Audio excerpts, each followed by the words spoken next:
Fresh royal revelations are sending shockwaves through the monarchy,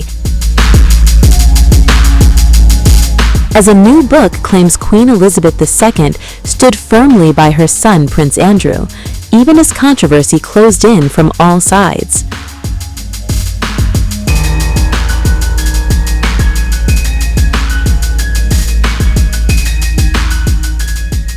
At the center of it all, a striking assertion by royal writer Hugo Vickers in his book Queen Elizabeth II: A Personal History, that the Queen did not believe he had behaved improperly, a claim that cuts directly against years of public scrutiny, legal battles, and global outrage.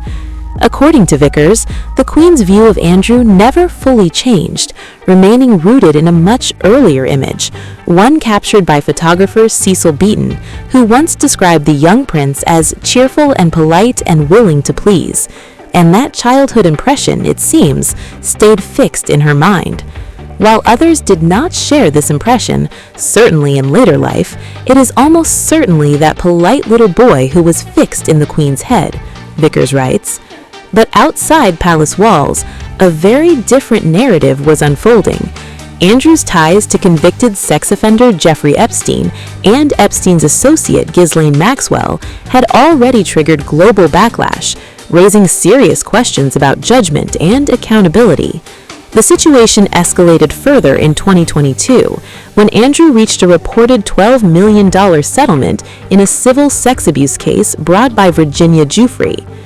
Multiple reports suggest the Queen herself may have helped fund that settlement, a move that only deepened public scrutiny. And yet, according to Vickers, her belief did not shift.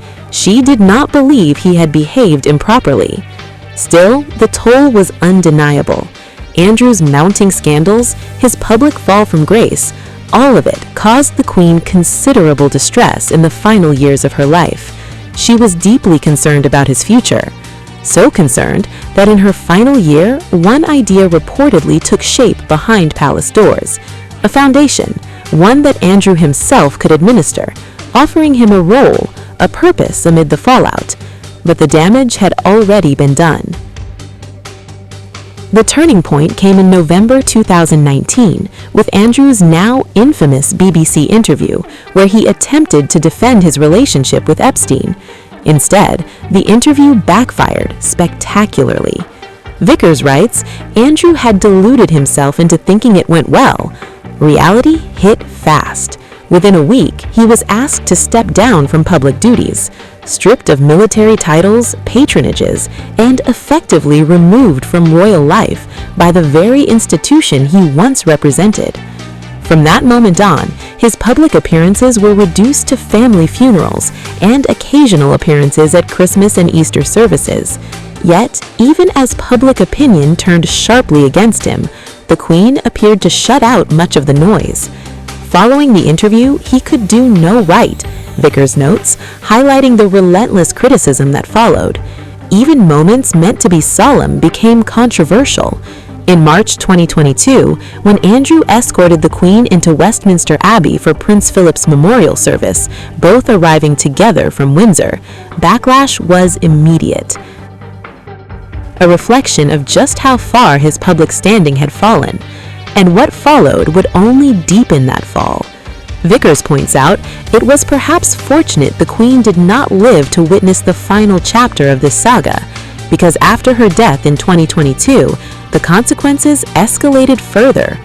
Under King Charles III, Andrew, now formally known as Andrew Mountbatten Windsor, was stripped of remaining titles, including Prince and Duke of York, a dramatic and symbolic move, marking a complete break from his former royal identity. And the controversies didn't stop there. By February, Andrew faced fresh allegations, including claims linked to leaking sensitive trade information connected to Epstein, adding yet another layer to an already troubled legacy.